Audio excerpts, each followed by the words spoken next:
Strange coincidences, a streak of bad luck that just won't quit. People you love suddenly turning cold. You might think, maybe I'm just overthinking. But what if you're not? What if these aren't random hiccups, but signs of something darker, something deliberate? The truth is, witchcraft isn't just folklore or broomsticks and bubbling potions anymore. It's subtle, it's sneaky, it's spiritual warfare in disguise, like that one friend who never forgets when you owe them money but mysteriously vanishes when the check comes. In today's video, I'm going to share 5 unmistakable signs that someone might be using witchcraft against you. And no, this isn't superstition. These are patterns that show up right before your peace disappears, your relationships collapse, and your luck turns upside down. But here's the good news. You can protect yourself. You just need to know what to look for. So before we dive in, hit that subscribe button and turn on notifications. Because this isn't just another video, it might just be the spiritual wake-up call you've been needing. Ready to uncover what's really going on behind the curtain? Let's expose these hidden attacks together. Sign 1. Unexplainable negative life patterns. The first sign that someone might be using witchcraft against you is the sudden eruption of negative patterns in your life. Patterns so specific, so targeted, that logic alone can't explain them. Take the story of Thomas. He wasn't a superstitious man. A quiet, grounded guy in his early 50s. Thomas had spent his whole life building things.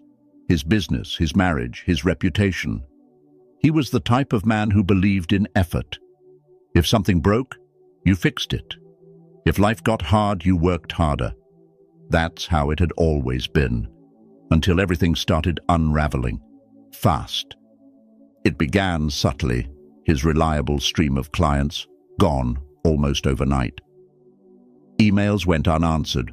2 contracts, both nearly finalized, fell through in the same week. Then came the tech issues. His phone would die during critical calls. His laptop froze during pitches. At first, he blamed age, burnout, Mercury in retrograde, anything. But things didn't stop there. Thomas, who had always been in good health, began experiencing dizziness and fatigue. Tests came back clean. The doctors said it was probably stress. Then his wife, who had always been his closest ally, started pulling away. Their conversations turned cold, loaded with tension he couldn't explain. She began accusing him of things he hadn't said, hadn't done. The argument started out of nowhere and ended in silence. Even his dog, once inseparable from him, now refused to sleep in the same room. It was as if the life Thomas knew had quietly slipped into a parallel version of itself, one where nothing made sense anymore. And here's what's important. None of it had a reasonable explanation. Everything that once ran smoothly, his finances, his relationships, his health, collapsed within weeks. And the timing, always right before something good was about to happen. A new client call, phone dies, romantic dinner planned. She cancels, crying, unsure why. Every blessing fell apart at the moment it was within reach. That's not bad luck. That's sabotage, spiritual sabotage. Witchcraft in today's world doesn't look like black robes and chanting in the woods. It hides behind smiles. It sits at your table. Sometimes it comes from the people closest to you. And while it may sound far-fetched, stories like Thomas's are more common than you think. The key is in the pattern, not just the misfortunes, but the precision of their timing and the way they always seem to steal what you value most, right when you're about to receive it. A Stoic would say, observe, do not react. Marcus Aurelius believed that the first defense against invisible enemies is the power of the mind, to see clearly what is, and to not be deceived by appearances. And this is exactly where Thomas failed. He fought harder instead of stepping back. He tried to fix problems that weren't his to fix. And in doing so, he allowed the storm to grow. If you see parts of yourself in Thomas's story, if you've watched your own life quietly dissolve in ways that logic cannot explain, don't dismiss it. Don't chalk it up to bad luck. Begin to observe. Start documenting everything. What changed and when, who came into your life, and what started falling apart after they did. The truth is, your life doesn't collapse without a cause. And while not every hardship is witchcraft, the ones that target your progress, your joy, your light, your breakthroughs, those deserve your attention. Because awareness, as the Stoics teach us, is your first and strongest shield. Don't wait until everything is lost. Pay attention while there's still something left to protect. If you found these insights valuable, let me know by commenting "yes" below. Your thoughts matter, and I'd love to hear from you. Sign 2. Unusual physical and emotional symptoms. The second sign that someone might be doing witchcraft on you is one of the most unsettling. It doesn't show up in the physical world first. It shows up inside you. It starts with strange physical and emotional symptoms that make no medical sense. Exhaustion, depression, fear, confusion, and no matter what you do, you just can't shake it. Doctors tell you you're fine. Tests come back normal, but you know something isn't right. This was exactly what happened to Amanda. She was 38, a yoga instructor, full of life, grounded in both body and spirit. Her days used to start with sunrise meditations and end with peaceful walks. But over a few short months, everything changed. She began feeling drained by early afternoon, so tired she'd cancel sessions and collapse into bed. Her limbs felt like stone. Her thoughts, once crisp and focused, became foggy and slow. People began to notice. Her clients, her family, even her dog, who stopped following her around like he used to. Then came the emotional symptoms. Amanda, once joyful and playful, began crying without reason. Waves of sadness came out of nowhere, heavy and cold.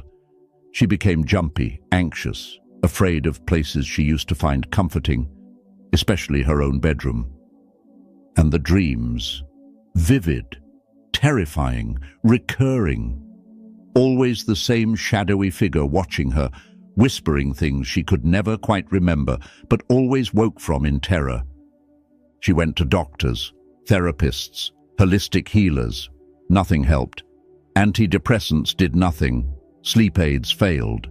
Coffee didn't even scratch the surface of her fatigue. It was as if the energy was being pulled from her by something unseen, something cold and deliberate. "It feels like I'm being drained from the outside in," she once told a friend.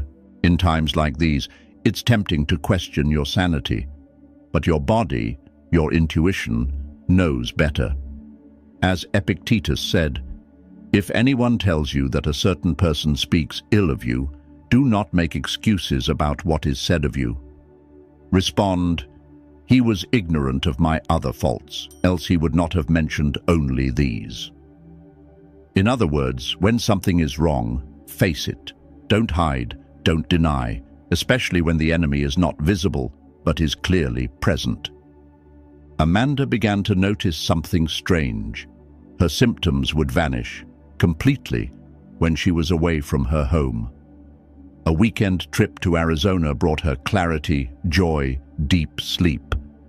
She laughed again, but within hours of returning home, the exhaustion returned, the heaviness, the fear, and always after crossing paths with one particular person, a former co-worker, a woman who had grown envious, distant, and strangely interested in Amanda's personal life. That woman had once gifted her a small charm, something Amanda thought was harmless at the time. But after all that had happened, she dug it out of the drawer and stared at it with new eyes. That's when it clicked.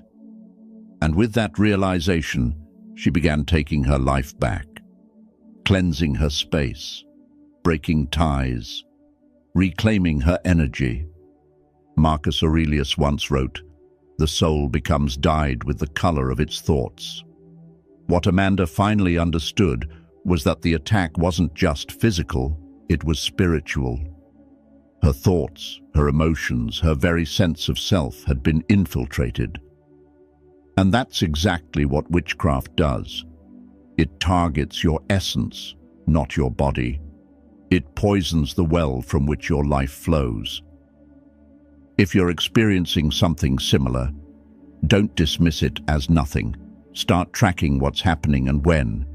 Document the feelings, the patterns, the people involved. As the Stoics taught, observe constantly that all things take place by change. But not all change is natural. Some of it is forced, manipulated, and it's only through awareness, calm, sharp, fearless awareness, that you begin to cut the invisible cords wrapped around your life. Because in the end, the greatest form of protection is not fear, it is clarity. And once you see clearly, you can finally begin to heal. Sign 3. Strange objects and arrangements. The third sign that someone might be doing witchcraft on you is one of the most overlooked, and yet one of the most visible.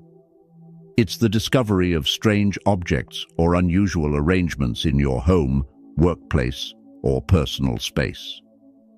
Unlike emotional shifts or health changes which can be doubted or dismissed, this sign gives you something concrete, tangible. It's what some call the smoking gun of spiritual interference. Across cultures and centuries, people have left physical items as a way to channel energy, sometimes for healing, sometimes for harm.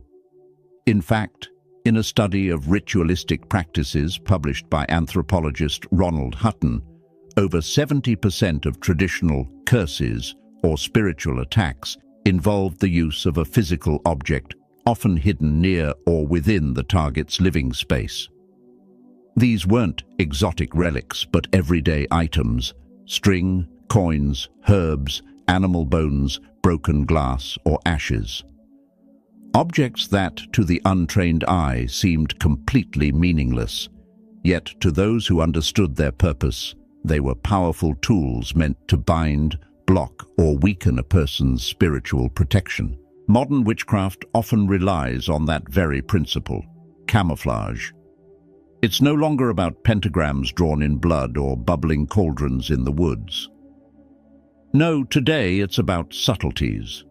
A small piece of cloth tucked under a welcome mat. An old photo of you didn't know was missing, burned around the edges and hidden behind a picture frame. A dead plant that refuses to stay alive no matter where you move it.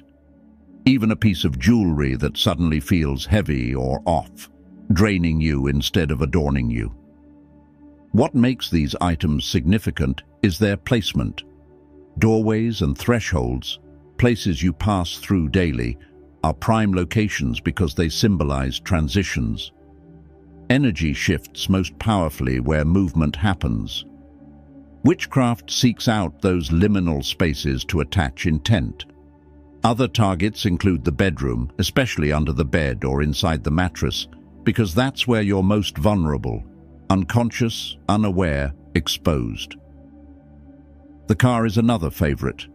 It isolates you and yet moves you. Items placed inside, under the seats, or in the glove box can create a lingering effect of misfortune, distraction, or even danger. The Stoics didn't speak directly of magic or curses, but their philosophy warns us not to take peace for granted. Marcus Aurelius wrote, "The impediment to action advances action. What stands in the way becomes the way." If there is something or someone trying to block your energy, your progress, your clarity, it becomes your job not to deny it, but to confront it with unwavering calm and methodical awareness. These objects don't work because of the item itself. They work because of the intention embedded in them. Much like a phone receives a signal but does not create it, these items are conductors. They carry frequency, energy, emotion, direction. And when that energy is hostile, it can infiltrate your mental clarity, drain your physical strength, and disturb your emotional peace. The key, then, is not fear, but observation. If you've been feeling off, and you've ruled out the usual causes, stress, illness, grief, start inspecting your environment. Don't just look, feel. If something in your space gives you a wave of discomfort or dread, that's not paranoia, that's your instinct. And instincts are ancient evolutionary protectors. As Epictetus reminded us, it is not things themselves that disturb us, but our opinions about them. When you shift your perspective to consider that your space might be energetically compromised, you're no longer at the mercy of confusion. You're in a position to respond. Should you find something suspicious, do not touch it with your bare hands. Use gloves or tools, and if possible, burn or dispose of it far from your home, ideally in flowing water or buried in earth. And more importantly, cleanse the space with salt, sound, smoke, whichever method aligns with your beliefs. Not because it's mystical, but because it's intentional. Because action, especially when rooted in clarity, always breaks the grip of hidden agendas. Understanding this third sign is crucial because it offers physical proof that your life may be under spiritual attack. And in the face of such darkness, the most stoic act is not to panic, but to act with calm, grounded courage. You don't need to believe in witchcraft to feel its effects. But once you begin to see, you owe it to yourself to protect what belongs to you, your energy, your clarity, your peace. Think about your own experiences. Have you ever noticed this? Comment yes or no below. Sign 4. Drastic changes in relationships. When someone does you wrong, you must remember that they are acting according to their own principles, not yours. Marcus Aurelius. The fourth sign that someone might be using witchcraft against you is perhaps the most personal and the most emotionally devastating. It's the sudden collapse of relationships, the unexplainable breakdown of trust, the cold withdrawal of people who once loved you. This isn't just one friendship faltering over time or a romantic relationship growing distant. No, this is something sharper. It strikes fast. It spreads like wildfire. And when it happens, it doesn't just hurt. It leaves you hollow. Caroline never believed in anything supernatural. She was a therapist, pragmatic to the core, grounded in evidence and trained in emotional logic. But over one long autumn, her entire support system seemed to disintegrate in front of her. First, her best friend of over 15 years stopped returning her calls. Then a group of colleagues she had mentored for years began excluding her from meetings and lunches. She tried to address it calmly, but no one gave her answers. One simply said, "Things have changed," without explaining what exactly had changed. The messages she sent were left unread or worse, misinterpreted. A polite email was perceived as passive-aggressive. A supportive comment was taken as criticism. The most painful blow came when her younger brother, who had once called her his rock, accused her of changing and cut off contact. No fight, no incident, just silence, confusion, and heartbreak. Caroline began to question herself. Was she really becoming colder, more distant? Had she unknowingly hurt the people around her? She combed through conversations, emails, texts. There was nothing there. And yet, everyone she had leaned on now seemed to recoil from her presence, as if some invisible mark had been placed on her name. This kind of mass withdrawal, especially when rooted in confusion, is one of the most destructive signs of energetic manipulation or spiritual interference. In many traditional cultures, this was considered one of the darkest uses of witchcraft, not because it caused physical pain, but because it destroyed the human web of connection. Witchcraft, in this form, doesn't attack your body. It attacks your place in the world. It erodes the trust others have in you. It whispers doubts into ears. It clouds memory. It plants thoughts like poison ivy, subtle at first, then overwhelming.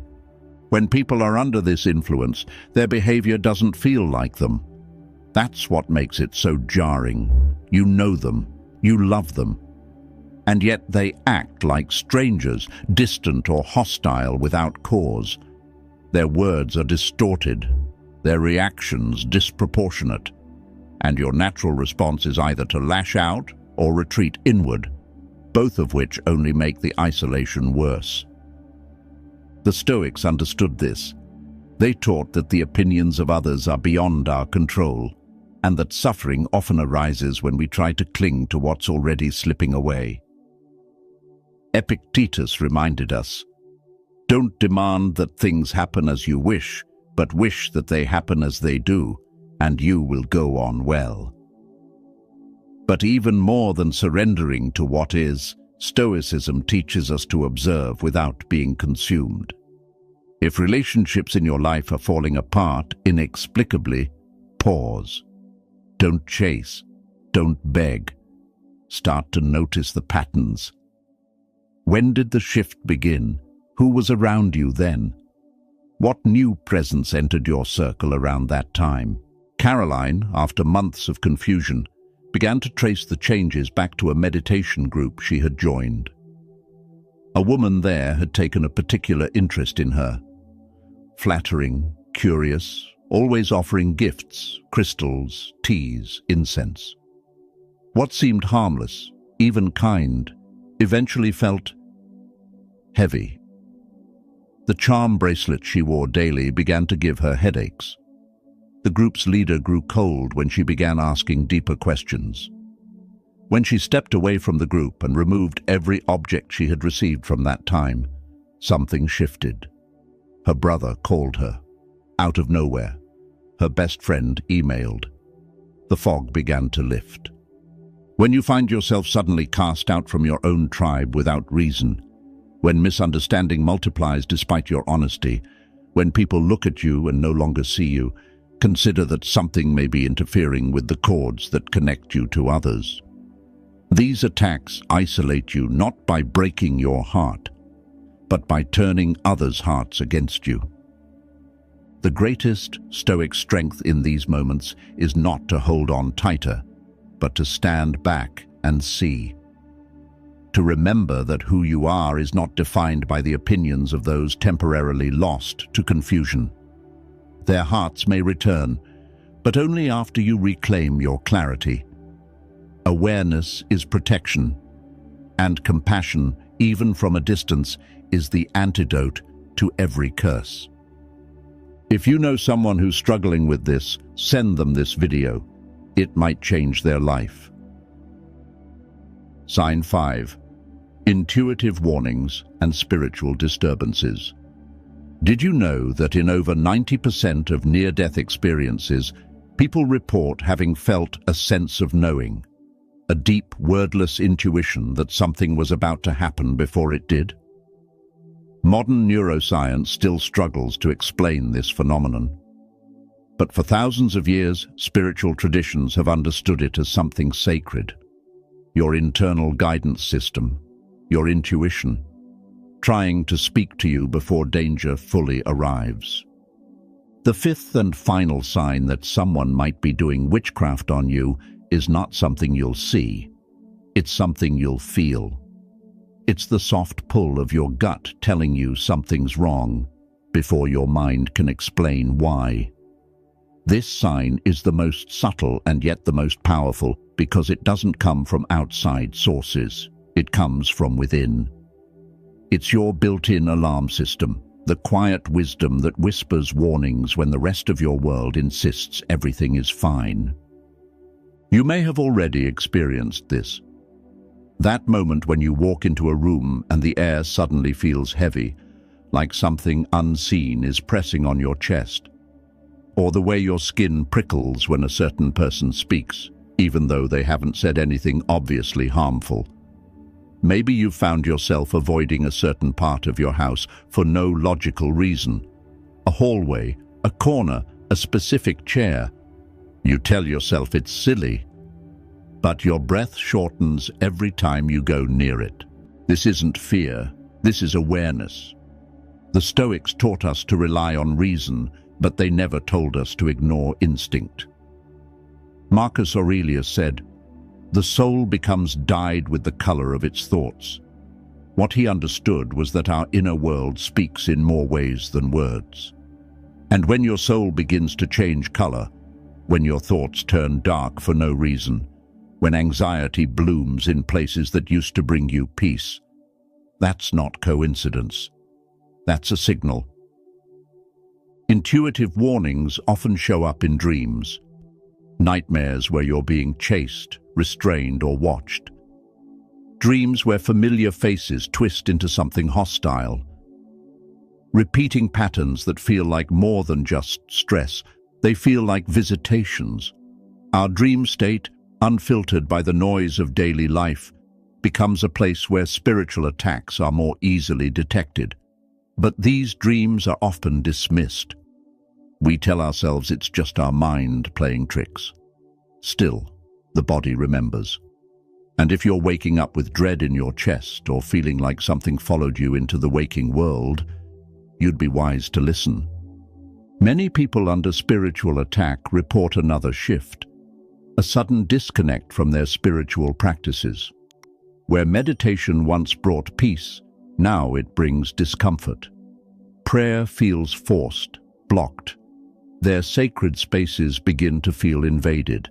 Their routines dissolve under invisible weight.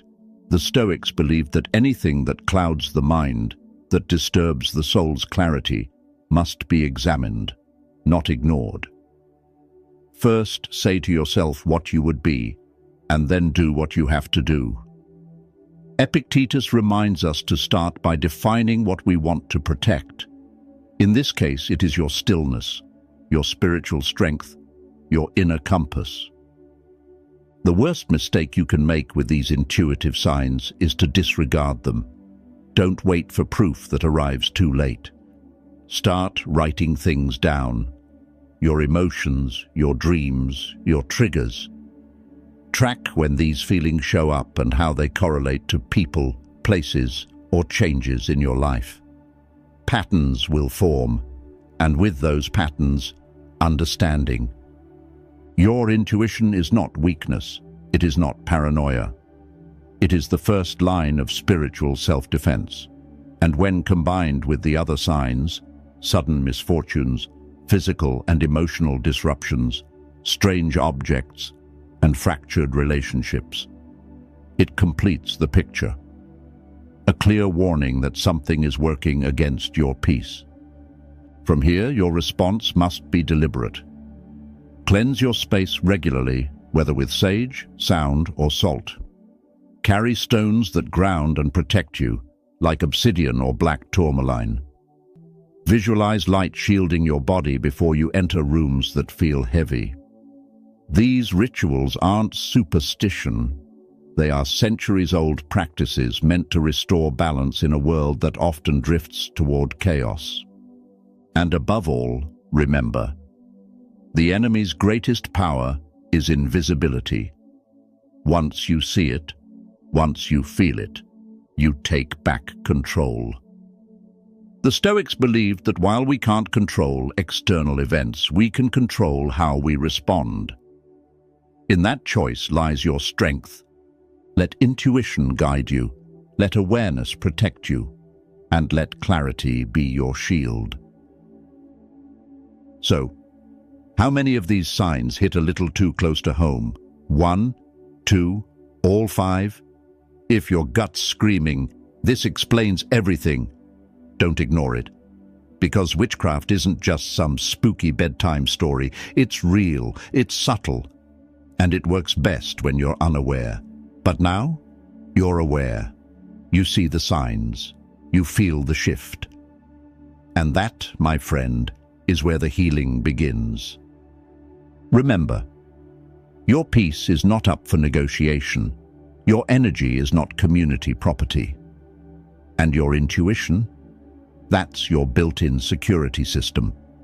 Don't disable it. If this video opened your eyes, don't just disappear into the algorithm abyss. Like, share, and hit subscribe, tap the notification bell, and join a growing tribe of souls who refuse to stay in the dark. Because this isn't just about witchcraft, it's about taking your power back, protecting your space, and living on your terms. And yes, finally sleeping through the night without feeling like someone's watching you from the corner of the room. Leave a comment below. Just say, "I'm reclaiming my light." If you're ready to step out of the fog and into clarity, you're not alone. You're not crazy. You're awakening. Let's rise together.